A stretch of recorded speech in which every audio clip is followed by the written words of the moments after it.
Welcome to Relationship Bites with Wendy Ologe podcast. Relationship Bite is a platform for everything relationship. Mother-child relationship, father-daughter, siblings, sister-in-laws, parents-in-laws, everything you need to know about relationship. It is said that one of the most important needs of human is belonging. It simply means that relationship is as important as being human. I will be taking you on a journey of everything relationship. Join me, Wendy Ologe, every fortnight as we extract the intricacies of different forms of relationship. The positives, the negatives, the wins, the losses, the good, the bad, the ugly, and everything else in between. And most importantly, the lessons we will learn from them. Relationship Bite with Wendy Ologe is your plug for real life experiences on diverse relationships and how we can maximize these relationships for the best.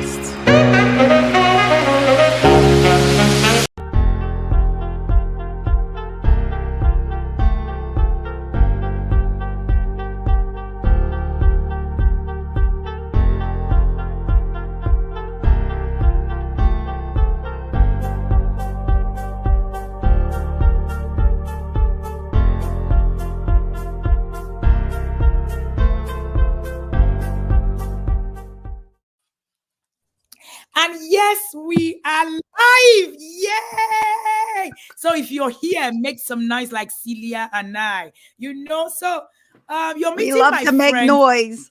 We like to make noise a lot. So we stay in one corner, and the next thing you hear us is just chit chat. You're going to hear one of those chit chats today, but very productive one today. All right. So you are meeting my friend who is also one of the very huge anchor of the TIP Academy, Celia Kibla. Let me tell you something about Celia Kibla. Celia Kibla has spoken at the TIP annual conferences. I met her speaking at the TIP annual conference, and she's been speaking at the TIP annual conference for years now. And the interesting thing is we met online, the beautiful gift of the online space. We've carried our friendship from the online space to the real life space. I was in the US last year. I was with Celia. And yes, so Celia is here today. One of the things that you do not know about Celia is called the toddler whisperer. You're here. You are saying, oh, this no yelling thing. Can they really work for my toddler? Trust me, you are in the right place. Now, Celia is also the founder of the International Day of Calm. So imagine you're talking about no yelling, and you're talking about someone who is very, interested in making the whole world become calm. Just imagine that. That's just so amazing. I'm privileged to sit on the International Board of Calm. The only Nigerian there. Yes, make some noise for ya.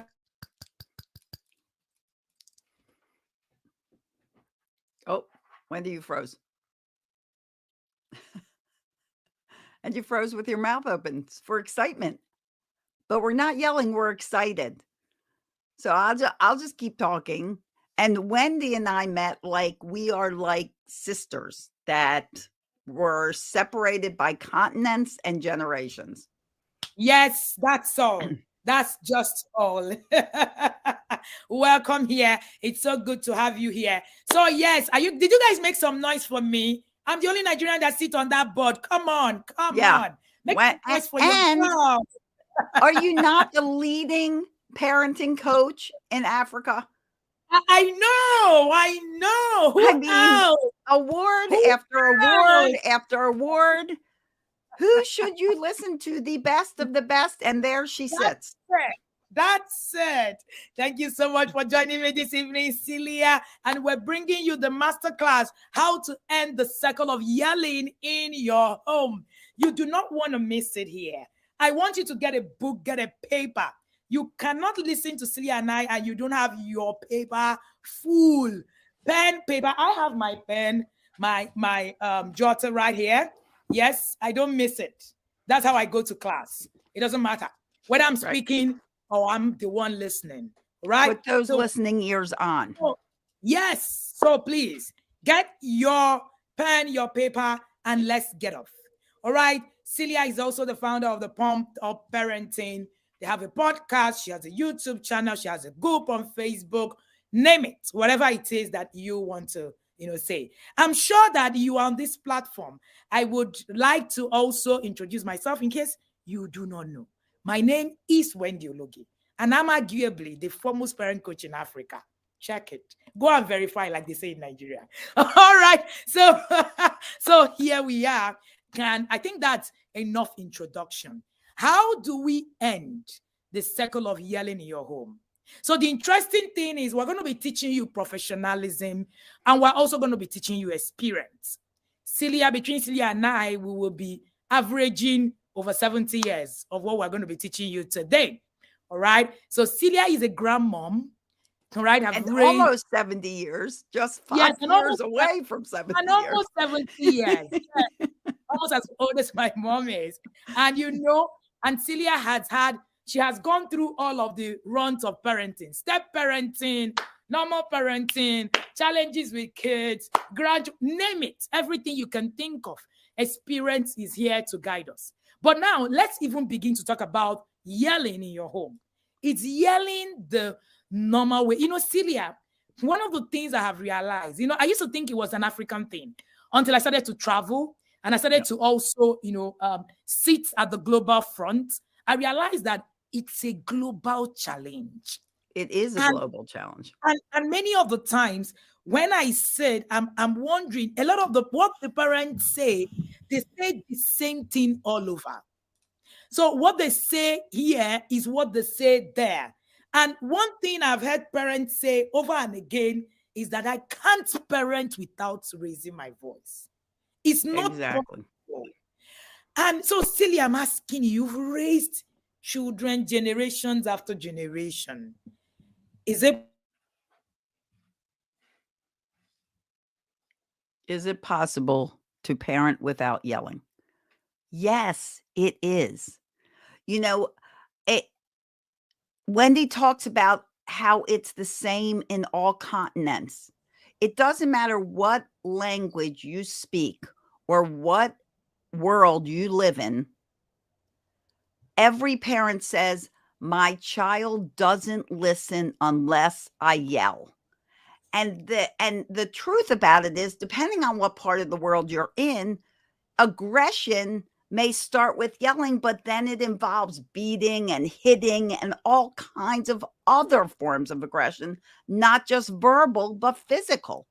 And every part of it, every piece of aggression you do against your child, you are affecting their brain development forever. Forever. You are changing their brain forever. So you can decide either I want to change my child's brain for the good, or I want to change it for the not so good and create all kinds of anger and rage in this child because that's what they're learning from you. So it is a personal decision. Am I going to stop this? Am I going to be the one that ends these generational cycles of dysfunction and abuse? Or am I just going to be like, well, that's all I know. So because it's all I know, that's how it's got to be done. That's what we're for. We're here for, to teach you a better way, because Wendy and I have both raised children. You don't stop just because my kids are 40 and 30s. Doesn't mean you stop raising them. And Wendy, her children are older. The twins are growing up. You don't stop raising them. But what we don't do is yell at them to get them to do something. They cooperate because, get this, they want to cooperate. They're encouraged to cooperate. They want to be a part of the solution, not a part of the problem. And you have to decide if you want that too. This is very, very important and very instructive, is what Celia said. When you yell at your children, it doesn't matter the part of the country you live in or whether mine, what is going to end up happening is that the brain of your child changes. Let me share a bit of that, using medicine for you. What happens is that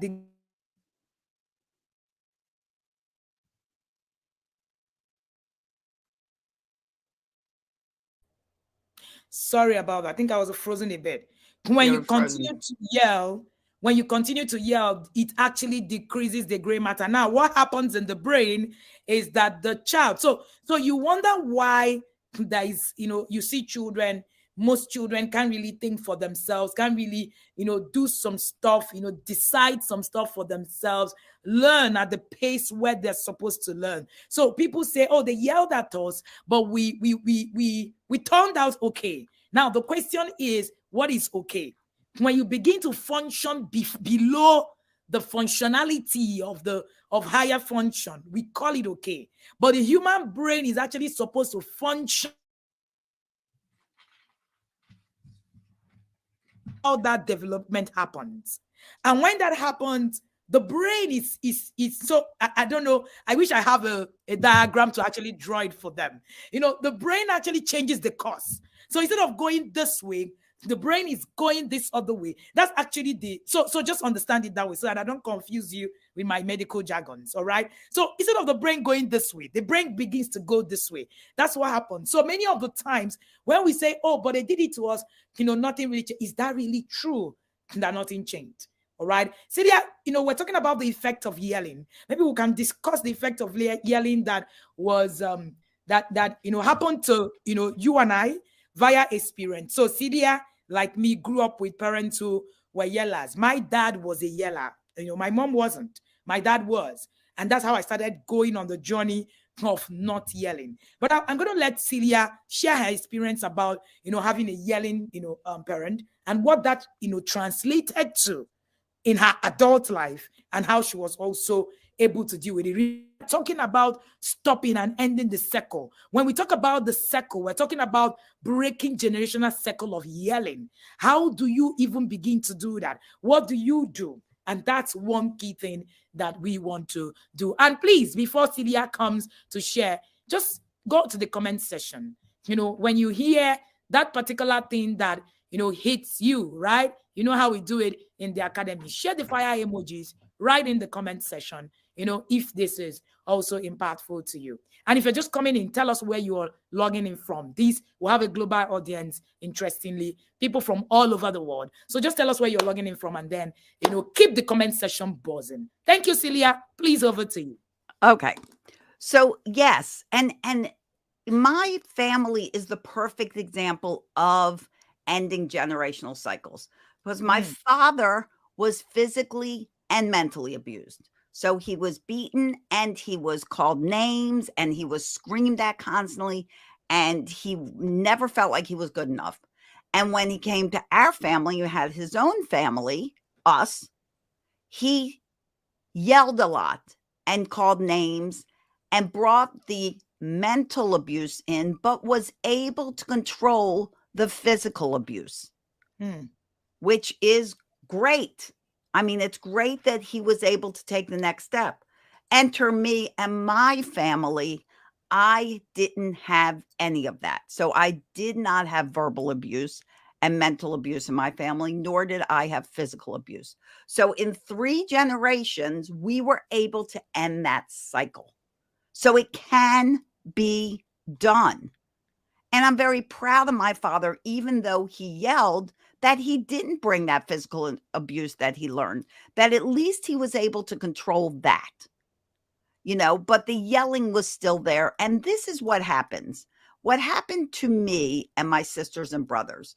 Number one, 3 out of 4 of us, probably I should say 2 out of 4 of us, became more aggressive and more strong-willed and more of the defiant child.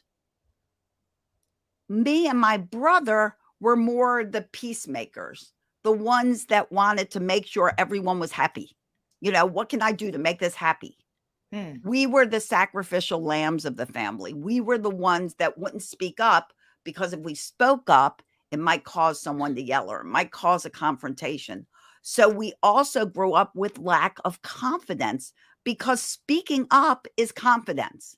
And if you are screaming at your child, you are eliminating any chance that they will have any decent confidence. Because when we scream and yell at our child, or hit our child, or get aggressive in any improper way, you cause your child to always think that everything they do is wrong. And the opposite of that is they do nothing right. So your child believes they do nothing right, they do everything wrong. Your child also believes that they're the bad child. And once a child's convinced that they're a bad child, they take that belief into school, into communities, into friendships, into all kinds of situations once they think they're bad. The next thing that happens is that they second guess themselves all the time. So if you're an adult, and so many of us do, and you're always like, well, I don't want to make the decision. Where do I want to go for dinner? I'm not speaking up because I don't want people to judge me. Wherever you guys want to go. And, or, you know, should I do this? Should I not? Let's get someone else's opinion.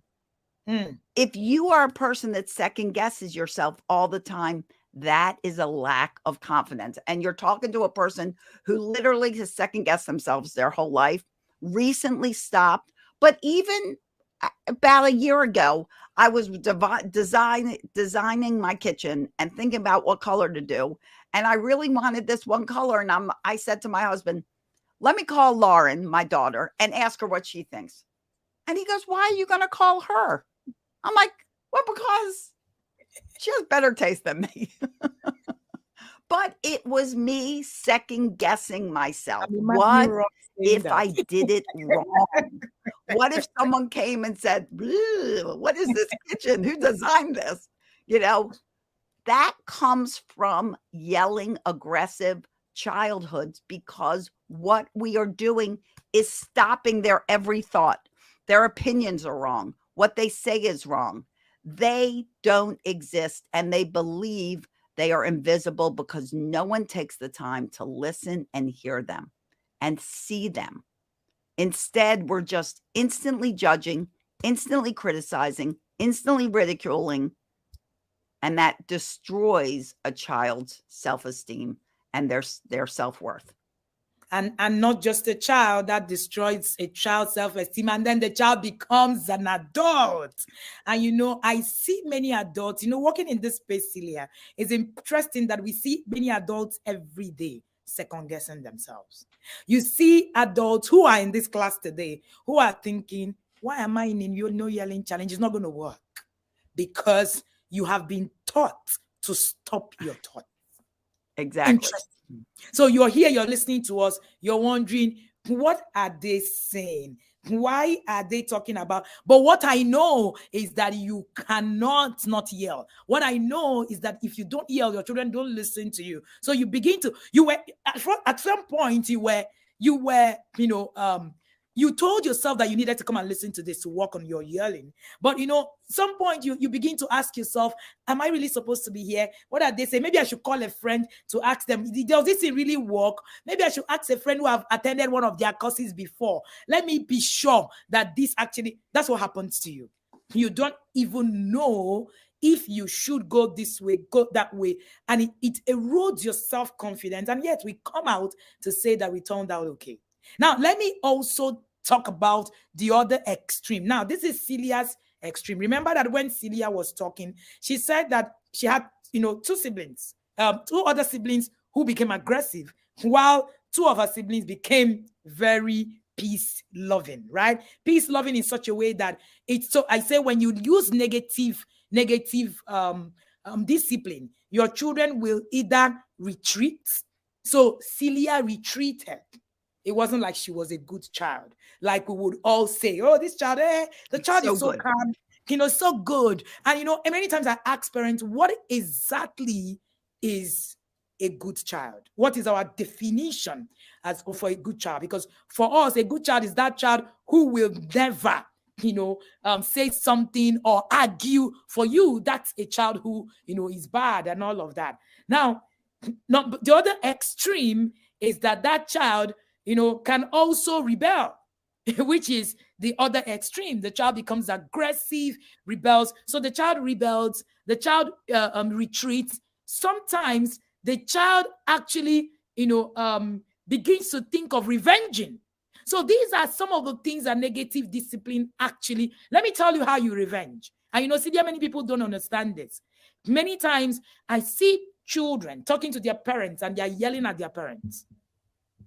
And you know, a lot of those times in those scenarios, I'm wondering, why is this child? Maybe the child is an adult. You are an adult now. When your parents call you on the phone, you are irritated. You are, you know, you're screaming. You know, they talk to you and they say, please, I beg, please, no, don't talk to me like that. You raise your voice. You are irritated. You are revenging. Many of us think we're not revenging, but we are revenging. A lot of us. Now, Absolutely. you find out that it's the 4 hours that is playing out. You are revenging because of the negative discipline. But most times you don't sit back to think about revenge. When you sit back, all you think about is, oh, I turned out okay because I have a job and, you know, I'm working in a good company and, you know, I'm rich according to you. And then that's okay. But this is you revenging to your parents without even knowing that you are. Most of us speak to our parents the way they have spoken to us. Most of us. That's how we speak to our parents today. We don't, they talk to you, you are, you know, can you just, you know, talk to them anyhow. Sometimes I go to the hospital, I see children talking to their parents, you know, maybe young people like my age, dragging their parents. You will see that this child is exhibiting exactly how their parents treated them when they were young. You will see it so clearly. Think about it. This is food for thought for you. All right? Think about it. Now, the other extreme is you becoming, you know, becoming a yeller as well, becoming aggressive like your parent as well. So I had 2 parents myself, my mom and my dad. My mom is spirit-controlled field. I've never heard my mom raise her voice. I don't know what that means from my mother. My mother doesn't raise her voice at all. People who know my mom actually, you know, call her peaceful. That's the word. I never heard her raise her voice. But interestingly, I now had a father who was a yeller. So in where I come from in Nigeria, mothers are the yellers, or anywhere in the world actually. Mothers are the yellers, fathers are the calmer people. But in my home, the twist is a little bit different. My dad was the yeller. My mom was actually the, you know, calmer person. Same with my home. Exactly. So I didn't like how my dad yelled. And I said to myself that I am not going to raise my voice at my children when I grow up. I hated being yelled at. I hated it with my whole blood. And knowing that my mom wasn't a yeller, we were not hit. So my parents were not also beaten. So we were not raised with the cane. You know, I don't know what it is, you know, to beat children, slap them, all those things. I do not understand it. I wasn't raised that way. So it's a stopper for me.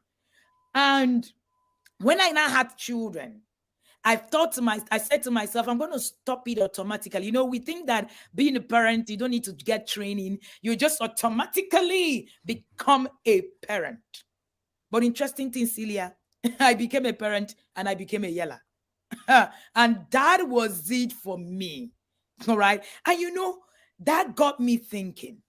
And I had the opportunity of raising a foster child before, you know, 13, 14 years ago when I just got married, before the twins were born. And I saw myself yelling. Yeah, I just replicated my father. Now, one of the things I would learn over the years is that parenting characteristics are reflective, especially the negative ones. And they will reflect, and you will not be able to really, you know, take that, you know, out. And then I started to yell. I started to believe that everything my child did, I needed to yell for them to hear. You know what, Celia? It never worked, as usual. I just yelled. And sometimes I actually come down with headache. And, you know, you yell, and the child isn't listening. Now, one of those days, I sat down, I would pray, oh God, help me stop yelling. I don't know, this is not okay. And then I would pray that I wanted to stop yelling, you know. And of course, I continue to yell because I don't know, God is not going to help you stop yelling. You will need to step out and, you know, put strategies in place to stop yelling. All right. And until I started to walk the journey of working on my emotions, I have been able to achieve, you know, my yellow meter at what we call the yellow meter strand on 3 at most. Many of the times, I'm actually telling my children family to do something. Now, you would not know that a firm push had happened and everybody is in the home. A few days ago, it was the twins. Yesterday was the twins' birthday. We had, people at home, family. And, my son had done something. I just said something to him very sternly. And I didn't need to raise a voice. He got it. And that was it. So I've now, gradually I've now mastered the act of being able to make my home peaceful. It's been 13 years. So we're not teaching you from the place of perfection. We're teaching you from the place of you being able to actually train yourself. I started to understand, why exactly am I yelling? And then I started to question myself. Before, I used to say to myself, my children make me yell. They are the one. Oh, they are the one that make me yell. Oh God, no. Until I took steps to stop yelling, I didn't stop yelling. It wasn't about my children. Did my children become perfect after I stopped yelling? No. They are still children. They still make mistakes. But the interesting thing, I realized that I was able to actually become better raising my children in a better way without having to kill myself, literally. Now, one of the things that I tell parents all the time is, most of the times we do not retreat. Many of the times we actually turn out to become aggressive because of the things that happen. That's how the brain actually plays. So when you become a parent, the brain tells you, you know what? There's no other way. What you need to do now is to raise your voice. If you raise your voice, the child will listen to you. And that's a lie. That's a lie, but that's how the program in your head actually is. That's how the program in your head. So if you don't deal with the program itself, if you want, pray from now till tomorrow, it ain't going to stop. You're going to continue to yell because you need to deal with that program in your head. And and then a lot of people will say your children trigger you. Celia, let's take that from there. People say my children trigger me to yell. Actually, I think more people say, like you said, my children make me yell. And the thing to remember is, nobody can make you do anything. That's it. Except somebody holding a gun to your head. For the most part, they can't make you do anything. You are in control of you. Your children's behavior might trigger you. Your children's behavior might get you a little uneasy. But that's when you need to know how to calm yourself down, and you need tools in your toolbox that you can reach for so that you don't just respond reactively and you respond proactively. So many people are like, how do I stop yelling? You learn to stop yelling. You actually learn how. Because if you don't, you will always learn. You will always yell. Just like you said, Wendy, some people will say to me, actually, most parents will say to me, I start out really calmly. And I ask them over and over and over again. And then I yell, and then they take me seriously. So they only listen when I yell. Except the problem with that scenario is not that you're yelling, actually. The problem is that you're asking your child 5 times to do the same thing without any kind of either motivation or consequence. And so when you yell, they take you seriously. They don't take you seriously the other 5 times because nothing happens. In fact, like if they're playing a video game, I've used this example before. If they're playing a video game and you're like, honey, can you get off the video game in 5 minutes? Okay, mom. And then you come back in 5 minutes, they're still playing. Okay, we're almost done. And then you come back in 5 minutes, they're still playing. Okay. Get off the video game. It's time for dinner. Okay. You come back and they're still playing. And then you yell. Well, look at it from their side. You're not serious until you yell. So let's see. You came up once. You came up again. You came up again. You came up again. They got 20 more minutes of video game playing without anything happening. And then you yell. And there they go. You have actually trained them. Think about that. I'm going to repeat that. You have trained them to wait until you yell. And if you can train a child to wait until you yell, you can train a child to respond the first time. That's it. Thank you so much, Celia. If you can train the child to respond only when you yell, you can also train them to respond the first time. And then Celia takes it to the point where I want to bring it from programming. Programming in psychology, we say that the program, you are your program. And this program we're talking about is from 0 to 10. What have you done with your children? So I wrote in my book, The Discipline That Works, where I was talking about programming the horses. So if you look at where they train horses and you see where horses, if you talk to a horse in a low tone, when that horse becomes older, if you yell, the horse is not going to listen. It's not going to hear you. You would need to actually call that horse in that low tone for the horse to really actually listen to you. So the horse does not understand you yelling. Now, if you train a horse, you can try it. You can read it up. It's everywhere. If you train a horse to only listen when you train it with your ho ho, and then the horse only listens to your yelling. When you speak in low tone, the horse doesn't move. It is the program you put in the brain of your child.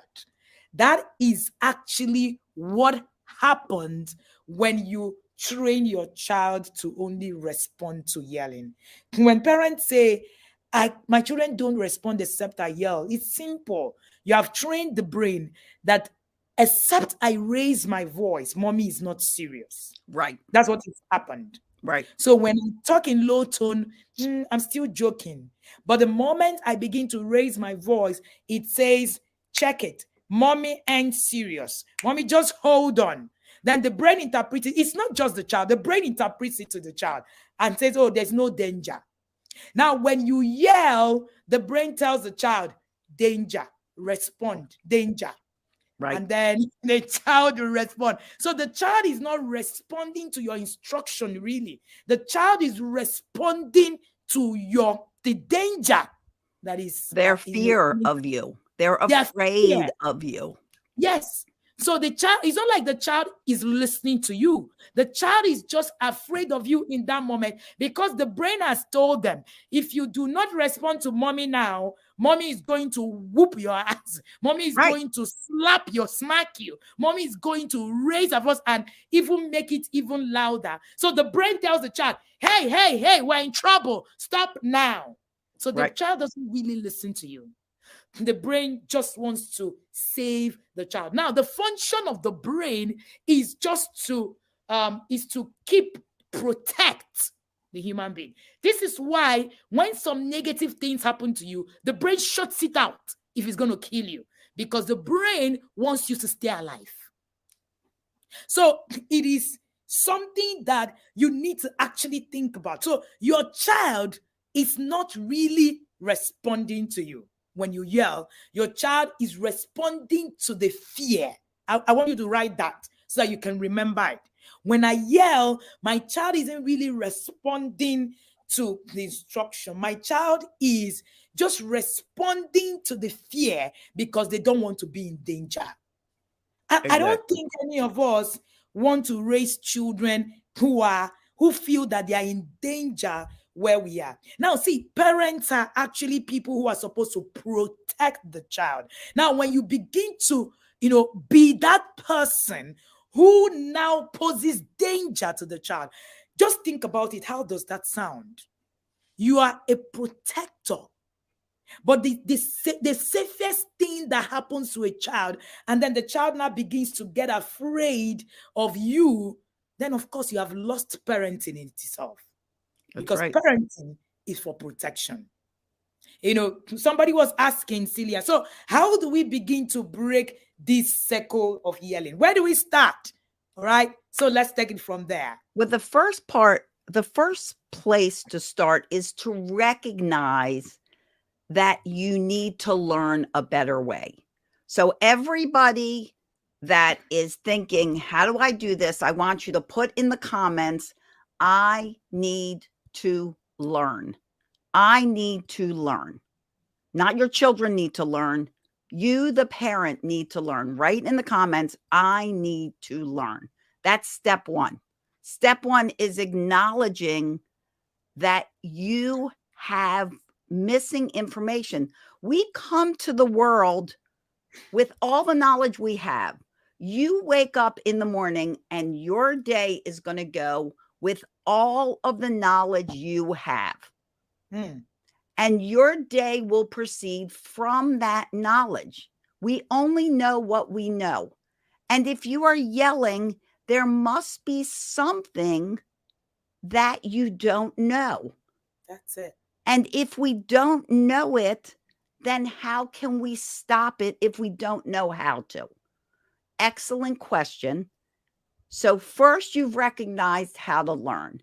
And I'm going to give you a little golden nugget, a little acronym I like to use to pause you, because part of yelling is our response. It's our proactive response. We all of a sudden, we're like, it's making me explode, and you explode. But what you should be doing is pausing first. Pausing, not letting yourself explode. So I like to use a little acronym called PEPA. Guys know Peppa Pig? I don't know if Peppa Pig is all over the world, but we have nothing to do with Peppa Pig other than the word Peppa, and it's only one P. So write this down. Write this down if you're making notes. PEPA, pause, evaluate, plan, act. Pause, evaluate, plan, act. PEPA. And if you're getting upset with your kids and you're like, nope, Celia said PEPA, that thought has paused you. You just paused. You just took a little control over your own emotions. Now evaluate what's really going on. Take a step back. What's going on here? What is a great response to this? Plan. How can I respond productively, not destructively? You want to be constructive. You want to help. You don't want to destroy. Like Wendy said just before, your home should be the safe place for your child. They should feel the safest and securest of all in your home. And once you made a plan, act on it. Do what you plan to do. So you've paused, you evaluated, you planned, and you're acting. That little thought process will give you the time to take a step back and think about how you should respond. Because yelling is not just one thing. Yelling is a combination of tools. Both Wendy and I teach you not just a tip. We don't just say, do this and this will stop. Even Peppa is not going to totally stop you from yelling at your child. No. It is a tool in your toolbox. It's a wrench, a screwdriver, a plier.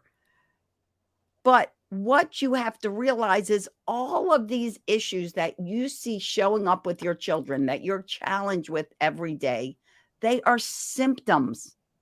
Just like if you get a virus, you see symptoms. They are symptoms of a core problem. And the core problem that you're missing is what Wendy and I teach parents. And that is putting a parenting system in place. And a system is made up of various parts. Now, of course, we don't have time to teach all that now. I mean, we'll be here all day. That's why people join the Intentional Parent Academy and my groups, because it takes time to learn. But what we're here to tell you is to give you some things to get you started and to plant hope into your mind that this can work. Just because people all over the globe yell at their children doesn't mean it's right. Doesn't mean we should continue.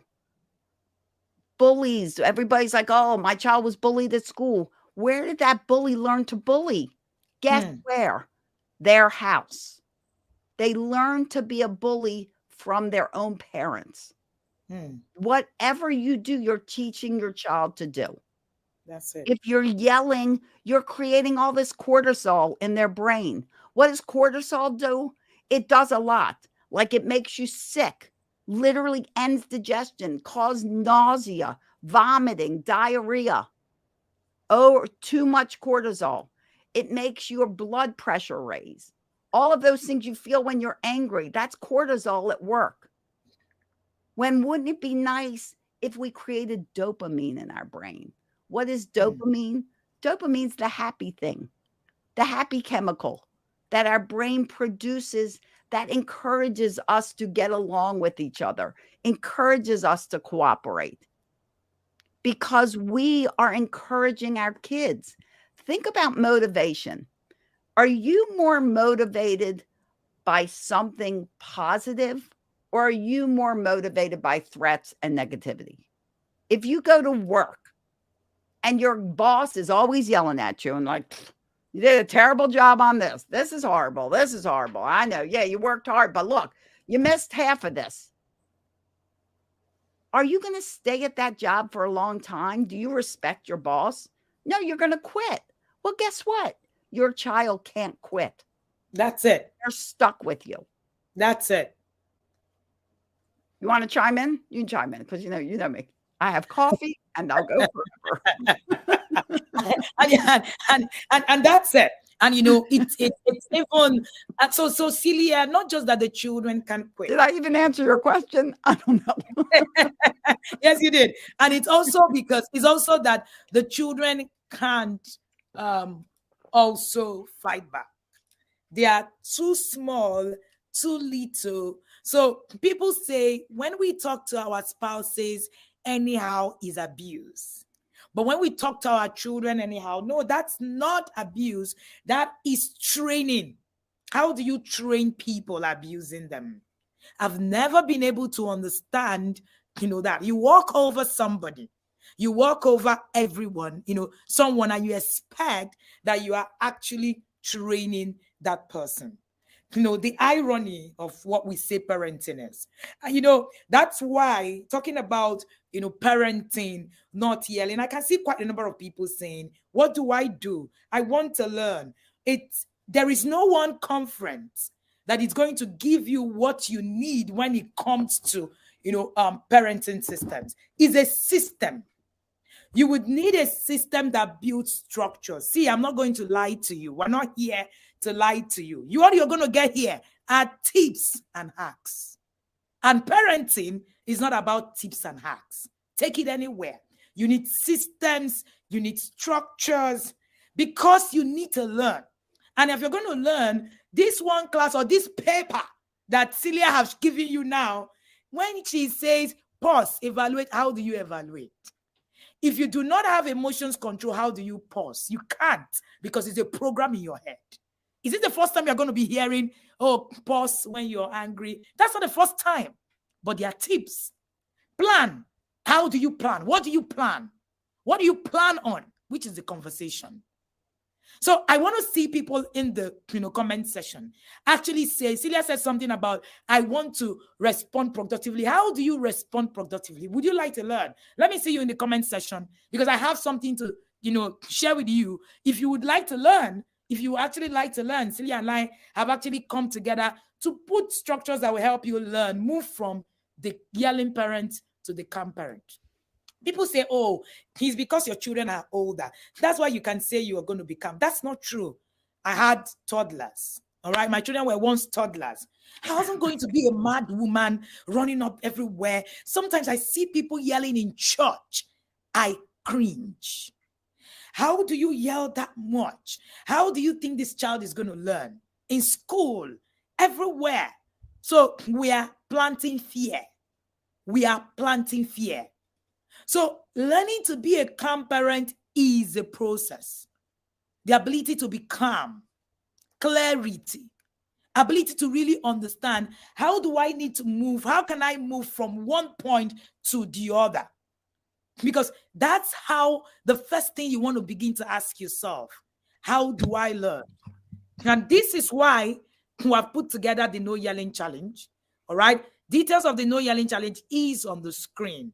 Okay. And the No Yelling Challenge, there's a link, even if you're paying from wherever you are outside of Nigeria. Okay. For you to pay. That link converts this payment automatically. And that's all you would need to do. Okay. Convert the payment automatically, and then you would be able, you will register. And I want to add something to that No Yelling Challenge, if I can, Wendy, for a minute. I'm sorry to interrupt. But one of the things that I hear from parents will be like, why? Because I know you have like the lowest price on the challenge. You know, that it's literally nothing to pay for the information you're going to get. Yet people will say to me, and people will say to Wendy, why can't you just tell us? Why can't you just tell us what it is? Why do we have to pay? And we are talking about, although a very nominal investment, we are talking about investing in your child, investing in your family, investing in the adult of tomorrow.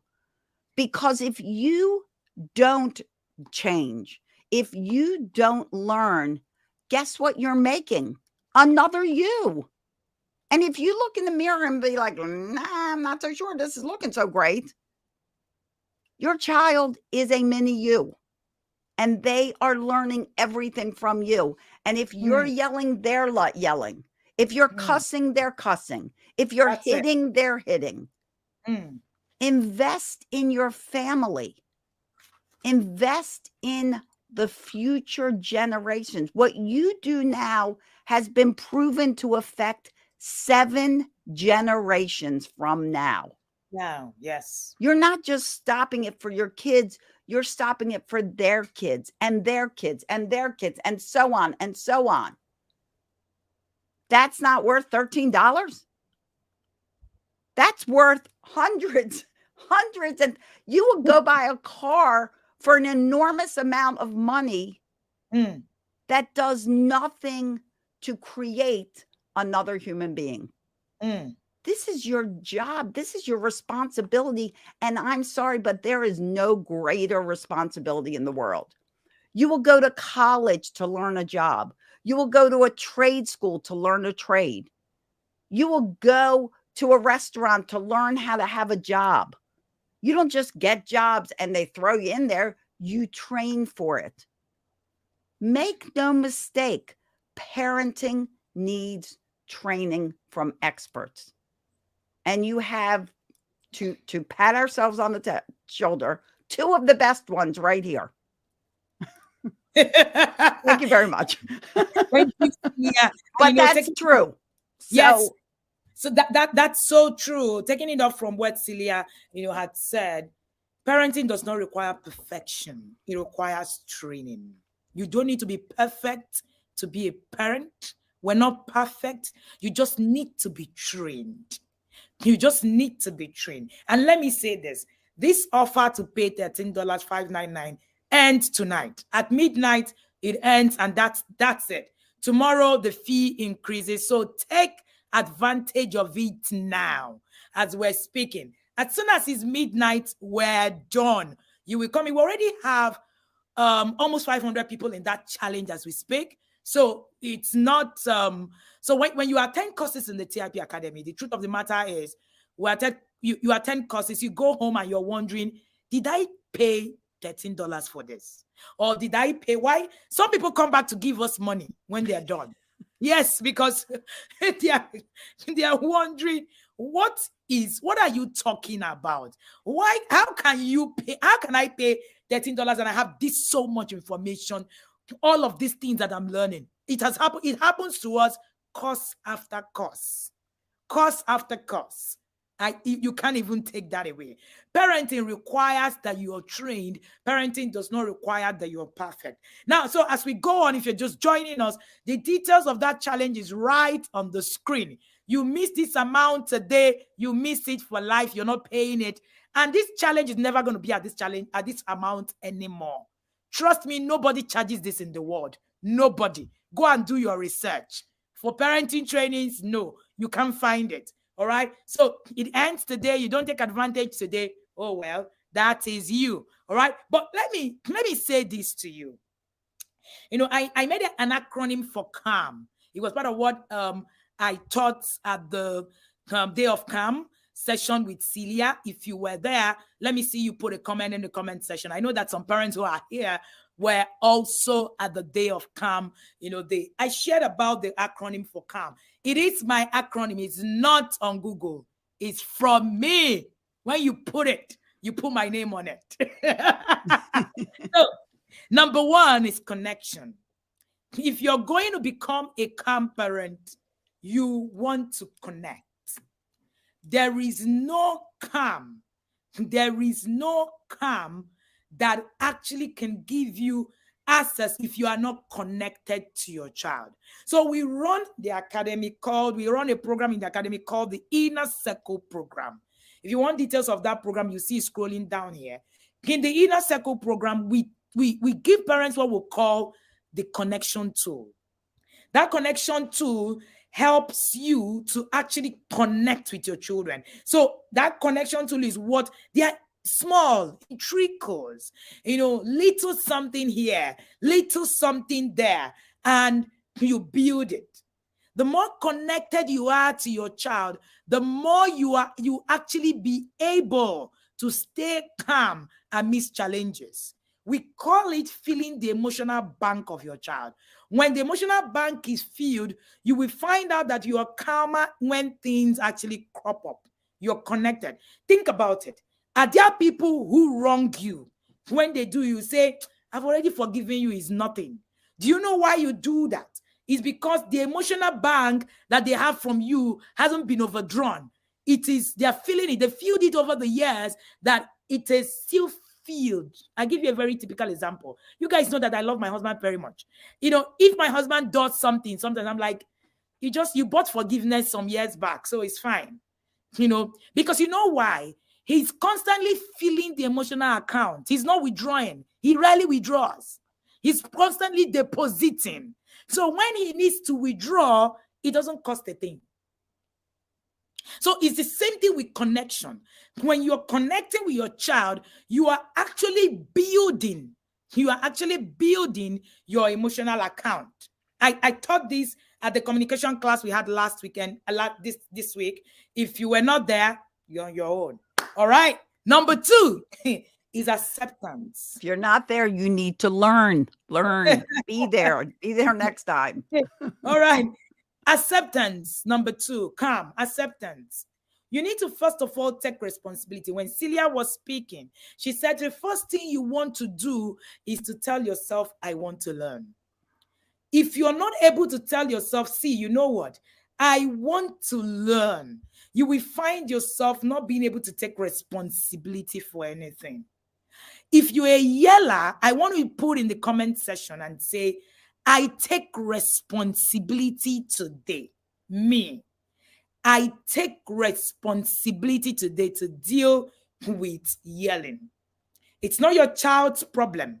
I have said before that discipline is not a child's problem, it's a parent's problem. When you make it a child's problem, you have a problem yourself. Because discipline is not about the child, it's actually you, because discipline is structure. So when there is no structure in the home, who do you actually hold responsible? The child? The child can create structures. You should create structures. So if structures are lacking, it means there's a lack of discipline. It simply means that you are actually very indisciplined. So many times, many parents say, my children are not disciplined. No. That's not true. You are the problem many of the times because you haven't created boundaries. So I'm currently reading a book, and there was a story in the book. The name of the book is Boundaries. We're reading it for the parents with parents in level 3. And I'm currently reading the part where, a young man came to a psychologist complaining that, the son is, doing all sorts of things. He will drop out of school. They need to go and bail him out. And then when they are done, the man said to them, do you know that you are the problem, not your son? Because you have refused to create boundaries. Many of the parents do not have boundaries. You don't have consistency. You lack discipline yourself. You cannot give what you do not have. So the first place is to tell yourself, I take responsibility today to deal with yelling. And it's not going to be magic. You need to let me quote, let me talk about you giving. So you want to learn something, you would need to give something for it. It's very important for you to know that. You must accept. Number 3 is listening. If you're going to maintain calm, you are going to become a super duper listener. All right, what we call in Nigeria Daboski listening. So Celia, Daboski means somebody who is super duper rocking in that thing. So that's it. We are going to be super duper listener. Many of us were not raised to listen. We were raised to respond, because the brain was constantly afraid and trying to see how it could escape. Most of us were raised to just look for escape routes. People are telling you something and telling you to correct something. The first thing that you're thinking is, how do I escape from this? Because that's how you have been raised. Your brain cannot understand it. So it's not really you. So you need to actually consciously learn how to listen. I'm sure many of us are listening to us here, and at some point you're even interrupting us in your mind. And that, of course, that's also part of the program. You're saying, what did she say? It's only in the US this thing works. It doesn't work there. And then when I talk, you will say, what did she say? It's because our children are not so young. That's why. You have an excuse for everything. You're not even listening. So you're not going to go anywhere becoming calm. Trust me. And I know it's happening to some people listening to us. And then the last one is mastery. Mastery. You need to master the act of being calm. Now, being calm is not being quiet. You can be a quiet person and you don't understand the process of calm. I've seen many quiet parents who do not understand the process of calm.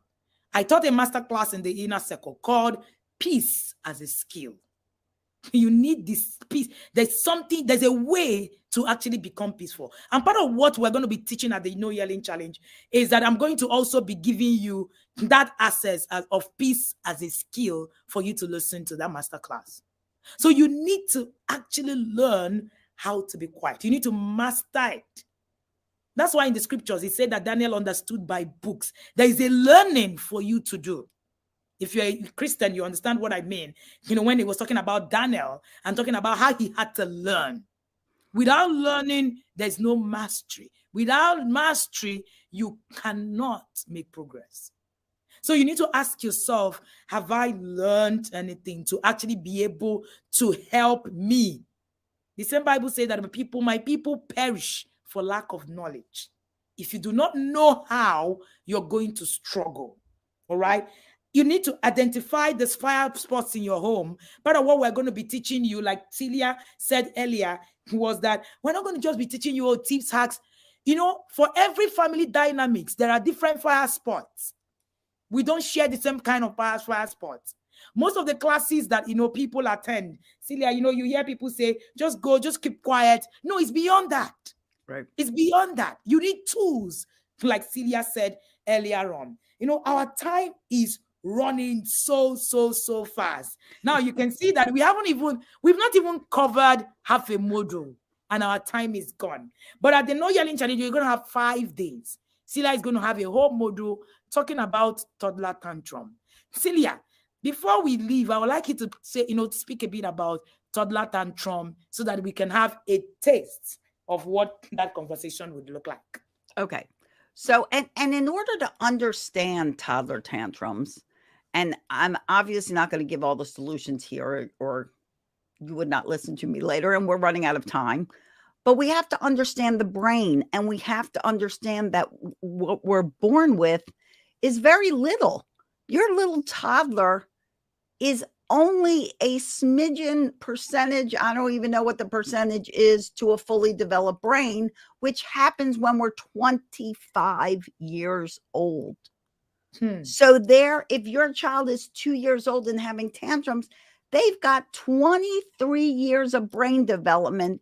And all that brain development is learned. They're learning it from you first off, and then they're learning it from books and school and all the other places we get educated.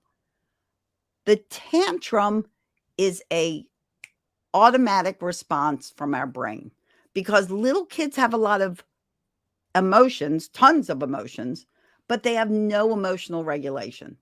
They have no reasoning. They have no logic. They don't exist in the brain. So if you sat down with your toddler and was like, well, now, if you would look at this logically, you would understand that this does not require a tantrum because blah, blah, blah, blah, blah. They have no logic. You're speaking a foreign language to them. Mm-hmm. So they get mad. You say no, they get mad. And you know what the brain does? Kicks off a reaction, a tantrum, throws something, bites something, hits something, kicks something, throws themselves on the floor screaming. Whatever it looks like, it is an automatic thing. But you know what? All my clients, and I will say all of them, come to me with, well, the ones with little kids, not necessarily the big kid clients, come to me with kids that are throwing tantrums 7 times a day. I just had one of my clients complete their 6-month private coaching with me, and their child went from 7 tantrums a day to 1, maybe 2 a month, because of the techniques you'll learn to end them. They can stop. So many parents say, even in my groups, I just had a parent say, well, you know, they're just being 2. They're just being 3. They're just being whatever they're supposed to be. They're being teenagers. They're being this. They don't have to be that. They should be what you raised them to be. They should be a child of knowledge that's learning something new every day, that's being educated by you, their role model. If you are disappointed in your child and you scream and yell, basically a tantrum, guess what your child's going to do when they're disappointed? The same thing their parent just demonstrated. This is how I respond when I'm disappointed, and I'm now role modeling that so you know what to do when you're disappointed. Throw a tantrum. And I guarantee you, everyone listening knows an adult or more that still throws tantrums. They may use language. They may be cussing out of their, screaming and cussing and all that. You're not right here. Still a tantrum, right? It's just they have more command of the English language or whatever the language they're speaking in. Doesn't make it any less of a tantrum. It's still a tantrum. So if you never learned how to control tantrums, you grow up having tantrums. It is imperative that you learn. People label kids always. And you know what's interesting is when you look at a child, what they call a strong-willed child, you know what that strong-willed child makes? A great adult. That child speaks up, voices their opinion, is confident, is strong. Yeah, may be difficult as a child, but what a great characteristic for that child to be as an adult. You don't worry about a child like that having all their, these teens go, you should come and do drugs with us. No, I don't do drugs. You do drugs. I'm not doing them. You don't have a child who feels threatened and bullied, that's strong-willed, that's like cowers and continues to be bullied, because that strong-willed child stands up and goes, you know what? Sorry you feel that way. I'm going to go off and play with somebody else. Those are great qualities as adults. The children that Wendy and I talked about that are afraid and that keep to themselves and that don't feel like they're accepted anywhere, those are the ones you worry about when they become grown-ups, because they don't have the emotional regulation to become confident, self-reliant, worthy adults. We're all worthy of calm. We're all worthy of not being yelled at and screamed at. We're all worthy of respect. yelling and screaming and hitting and any other form of aggression is not respectful. That is the bottom line. Capish, like we say in Nigeria. Capish. Capiche, right? Capiche? That's it. Celia, you're not learning fast. These slangs I'm teaching you. You need to learn very fast. Thank you so much. Yeah. But that said, it's very, very instructive that we understand that we can teach differently. We can do it differently. And Celia, when you talked about adult tantrum and say some of us know. I know there are a lot of us here in the comment section who throw tantrums as adults. I know what is a tantrum? You don't know what to do with your emotions. That's what a tantrum is. And many of us are constantly throwing tantrums, screaming in the house, hitting your child. That's adult. That's tantrum. A tantrum. Right. That's a tantrum. You don't know how to handle your emotions. You get your emotions get overboard. Why do children throw tantrums? Because they can't voice out. They don't have communication. The moment you lose communication, you become violent. Right. That's what happens. And connection, like you said. And connection. They don't feel secure. They don't. They're challenge. It's a challenge. They are having a challenge. That's it. That they can't resolve. Adults who didn't deal with it as children. The moment you lose communication, you begin to yell and scream because you think you need to be violent to be heard. You have actually been programmed with aggression and violence. That's just what has happened. It's not okay. It's not normal. So we actually say it's normal to yell at children. No, it's not normal. There is nothing normal about it. If you're a yeller, there's something wrong and you need to deal with it. And that's why this no yelling challenge is for you. So we're going to take just a few questions. Our time is fast spent. 10 minutes, questions, and we're out of here. We had over 600 people watching live. So right now we have 577 people watching live. Yay. We love that. You're all good parents. Yes, amazing. Know that you're here makes you a good parent.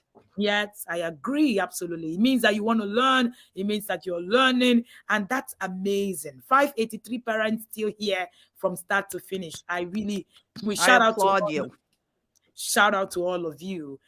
Thank you for joining us. So please put in your comment in the comment section, and then we'll be able to pick a few questions to answer. Trust us. Please know we can't handle them all. That's why you joined the challenge.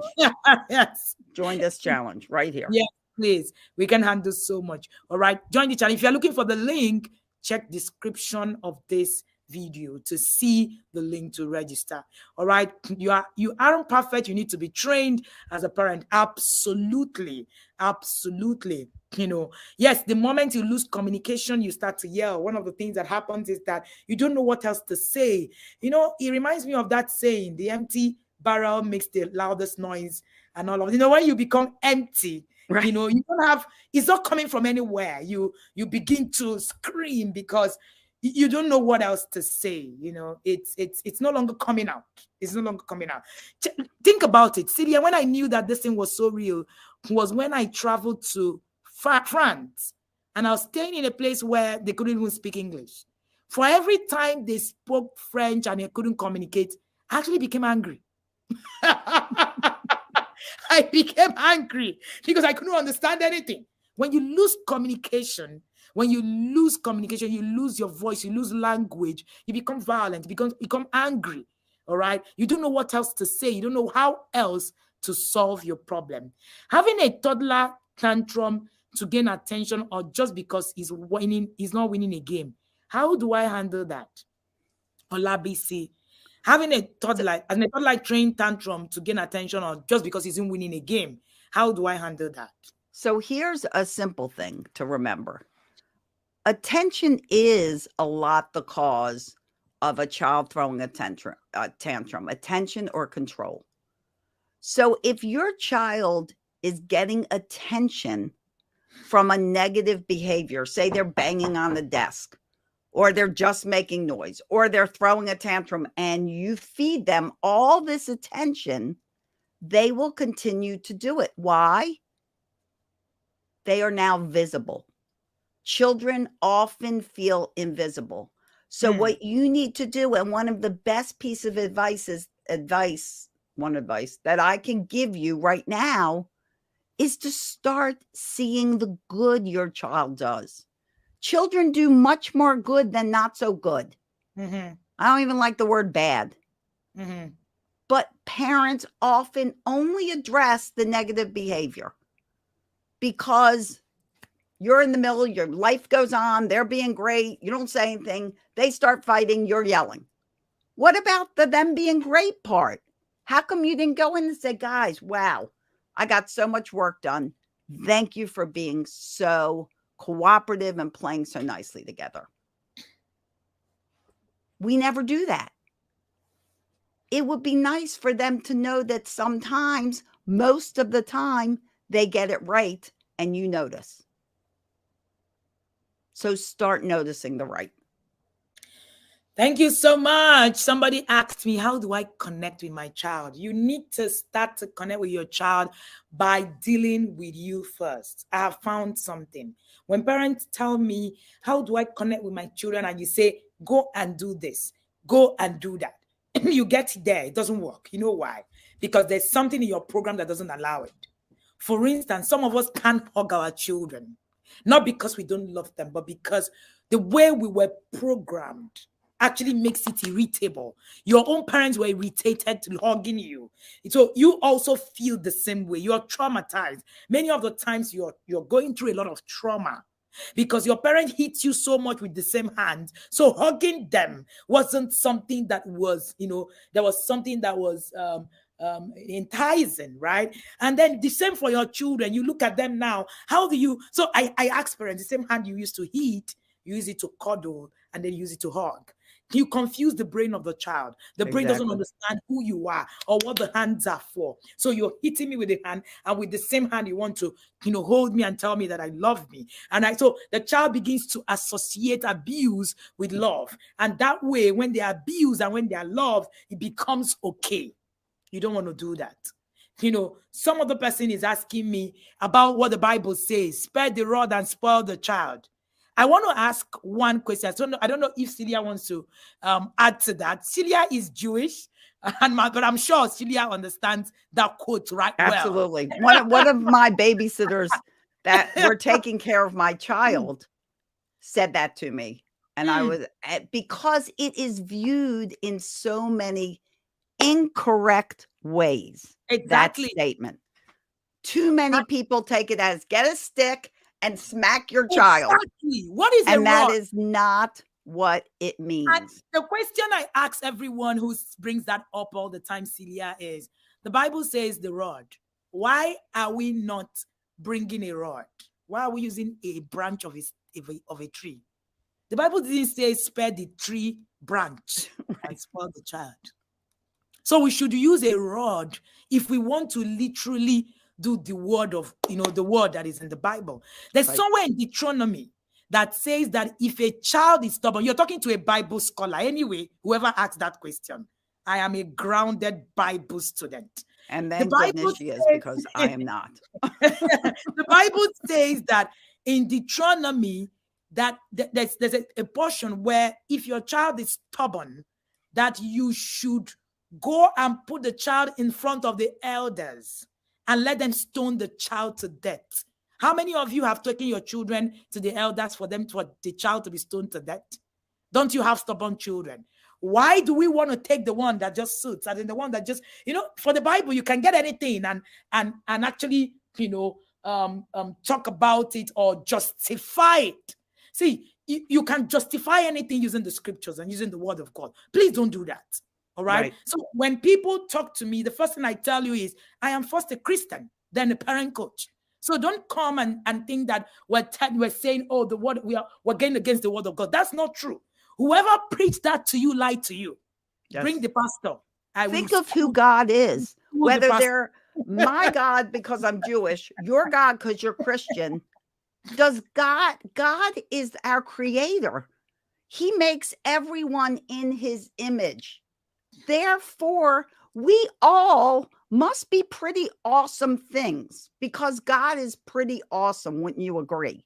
Do you honestly think he wants you to take a child his creation in his image and beat that child to death. Do you think that's what God intends? Exactly. Don't do it in the name of God. Exactly. Do it There were because laws you of don't men. know. There were laws of men written in the Bible. There are no laws of God. God is not going to say stone a child, a stubborn child to death. God didn't say so. That wasn't written by God. So we need to actually begin to look at the Bible from reading it to our understanding, and not just what is said on the pulpit and just tell her, oh, spare the rod and spoil the child. Take a cane and just, run off and hit the child and just smack them. That's not what it is. The rod is discipline. Now, interestingly, Celia, one of the things I say is that I have seen parents who are cane wielders. Their children are the most indisciplined people that I have set my eyes on. Yet, they are sparers, not sparers of rod, according to them. Because they do not even understand what a rod means. Right. A rod is They discipline. interpret it. The interpretation.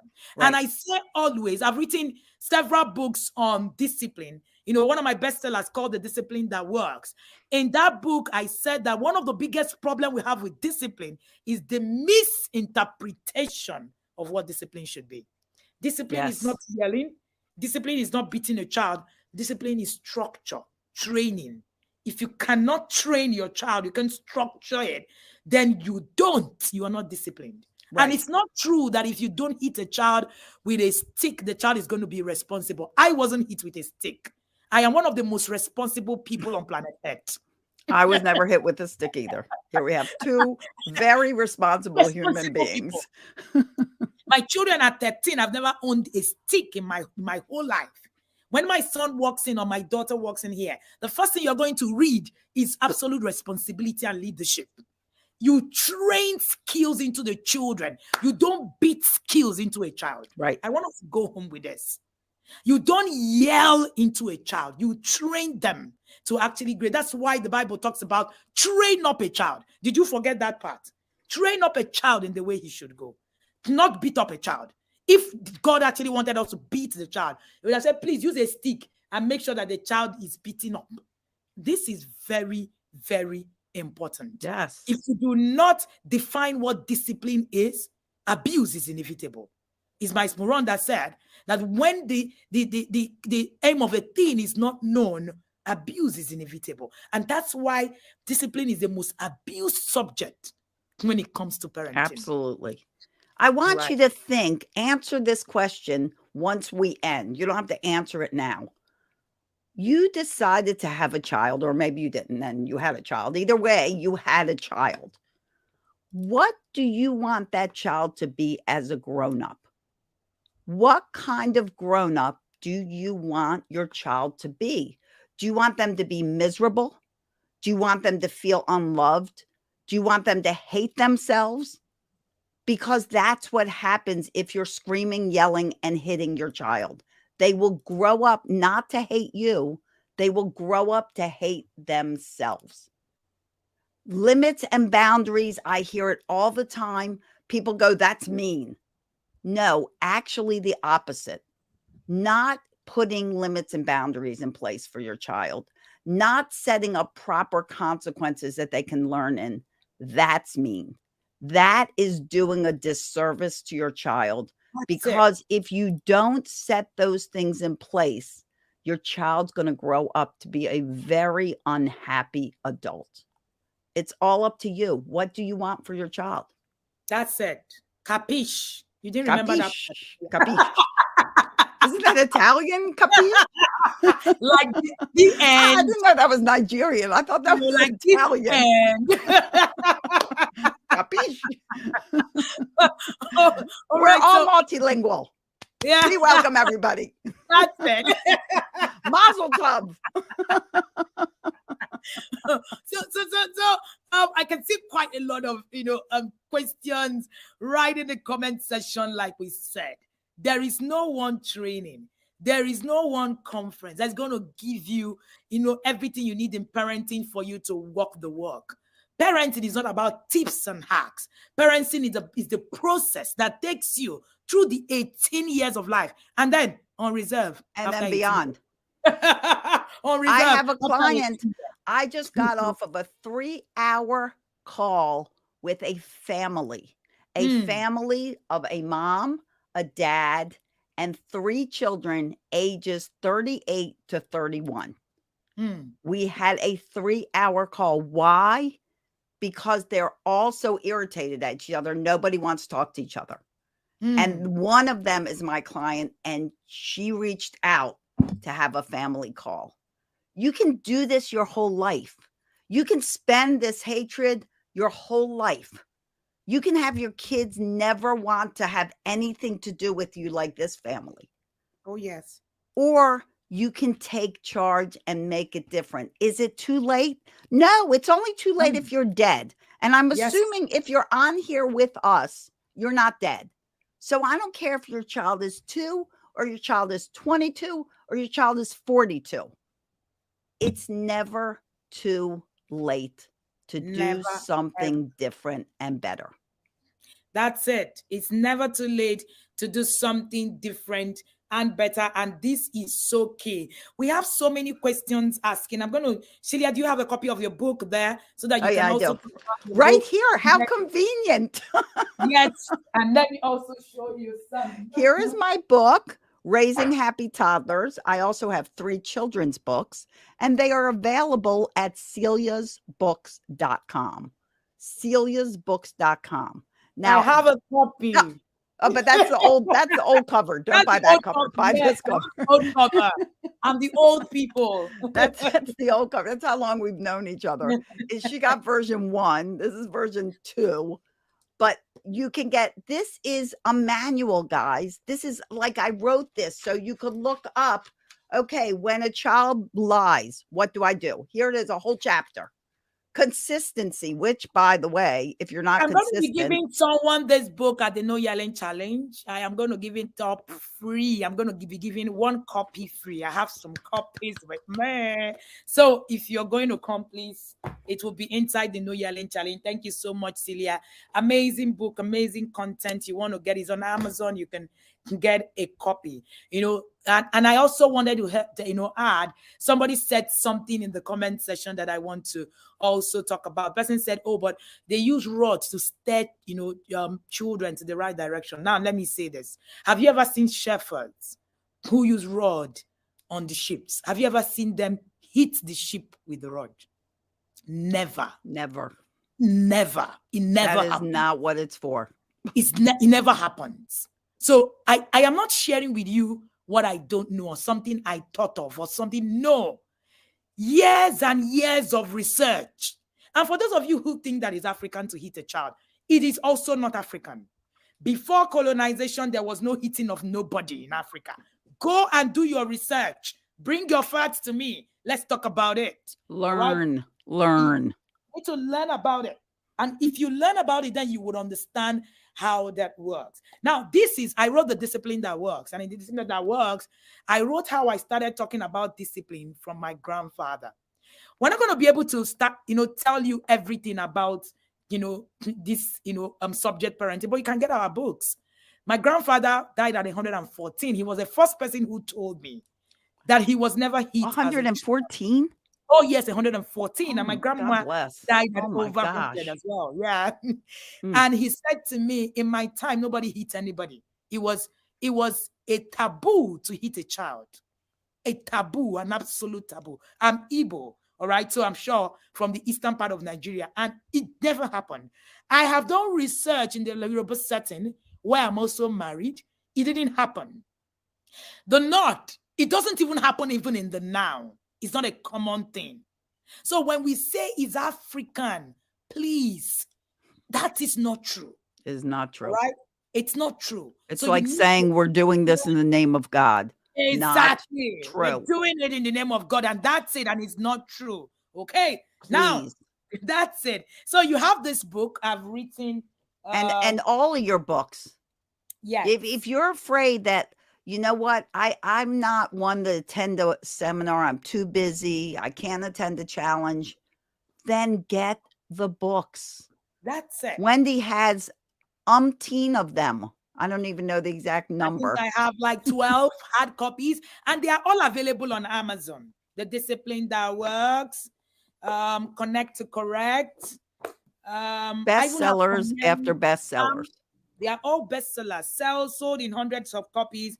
Sex Educate Your Child Like a Pro Volume 1 and 2. If you're in the group on WhatsApp, the team is going to share details on how you can get both of our books.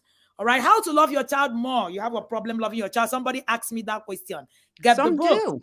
do. You know, and then walking your child through puberty. I talk about sex conversations a lot, and you want to get this book. It has a workbook. They are all available on Amazon. Resolving Sibling Rivalry. All right. I'm also writing a book called Solving Family Problems Through Effective Communication as well. I had a course on it. And then The Independent Thinking Child. You want to get this book, Raising the Independent Thinking Child. Okay. And all of our books are on Amazon. And like I said, I'm going to be giving out this book to a toddler parent. I have a copy that I'm going to spare at the No Yelling Challenge. I will decide, the team will decide how they're going to get it to you. Okay.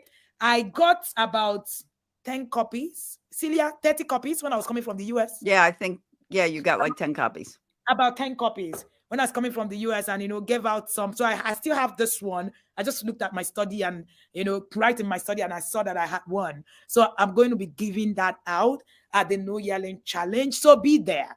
Please remember, parenting does not require you to be perfect. Parenting requires you to be trained. Yes.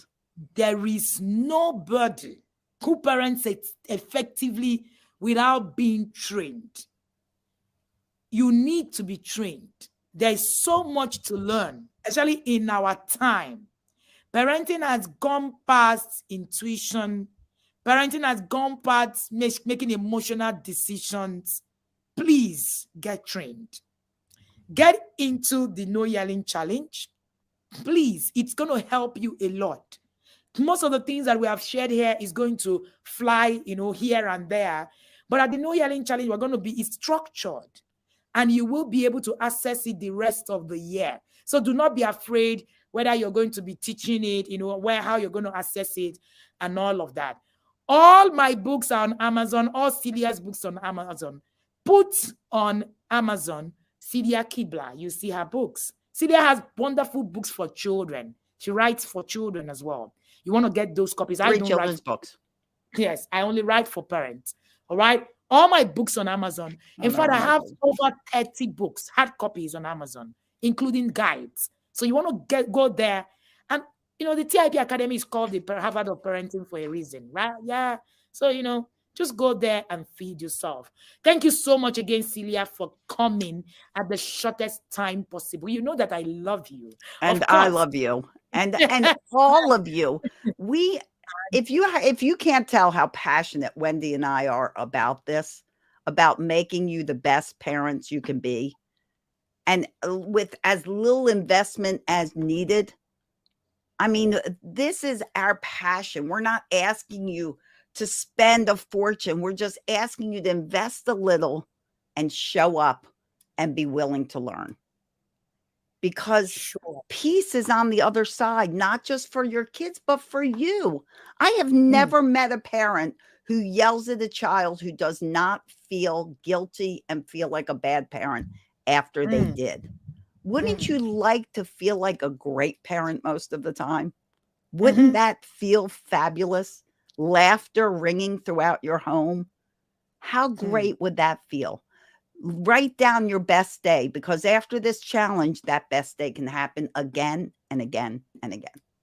Amazing. And taking it up from Celia, I usually say to tell the parents in the Inner Circle. Oh, by the way, the Inner Circle program is an annual program we run at the Academy because we realize that parenting is not about tips and hacks. I say to them, parenting is war. How you fight is how you finish. Where you stop is where the next generation starts. Are you going to be giving your children what to fight for the next generation to come in the next 7 generations? Or are you going to be raising your children with things that they don't need to fight? It is what you have fought. That's what they are not going to be fighting. Right now, my parents fought the war of raising us without hitting us. I don't need to fight that war anymore. It was like a walk in the park for me, raising my own children. So now I have hit and stopped the circle of yelling. My children are not going to be fighting that war anymore. Parenting is war. Where you stop, how you fight is how you finish. Where you stop is where the next generation starts. I am so happy and glad to see that you were at this session. Over 600 parents watching live. Love it. Thank you. Amazing. And I hope you found value. Put in the chat so we know on a scale from 1 to 10, how valuable was this hour and a half spent with us?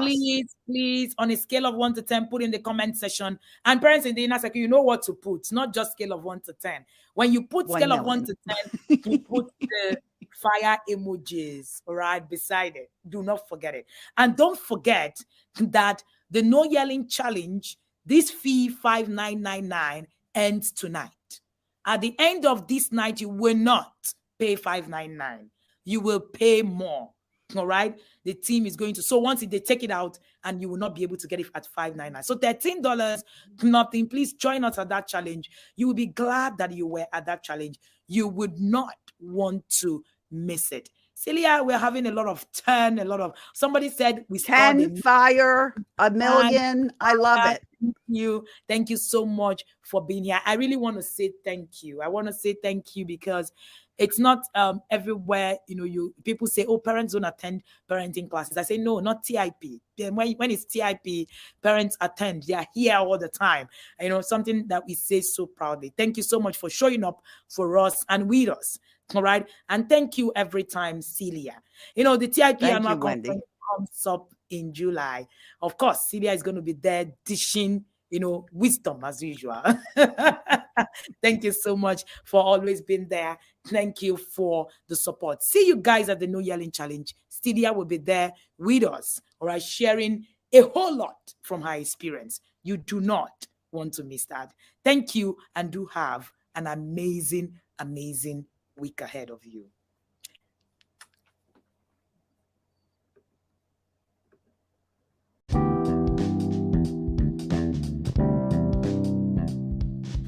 Are you a parent who finds themselves yelling at your children more often than they would like? Do you feel guilty and ashamed every time you lose your temper with your little ones? If so, then the No Yelling Challenge is exactly what you need. Join our 5-day yelling challenge and let us guide you through proven strategies that will take you from yelling to calm in no time. Over 8,000 parents have joined this challenge in past cohorts, and we guarantee that this challenge will change your life as a parent. We have few hours to go. Quickly send the chat to 0812-968-7040 to join this cohort that starts tomorrow.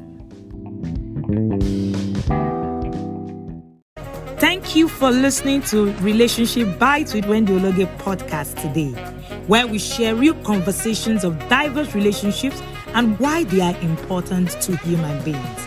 If you enjoyed this episode and would like to listen to more, please subscribe to the Relationship Bites with Wendy Ologe on your preferred podcast player. Share this with others, your friends and family. Post about us on social media. Leave us a rating or a review. To keep up with our conversations online, you can also follow us on Instagram and Facebook, Podcast by Wendy Ologe, or follow my personal page at Wendy Ologe, both on Facebook and also on Instagram.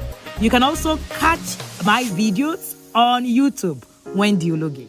You can also follow us on our Parenting Academy, where I share about parenting relationships, the intentional parent.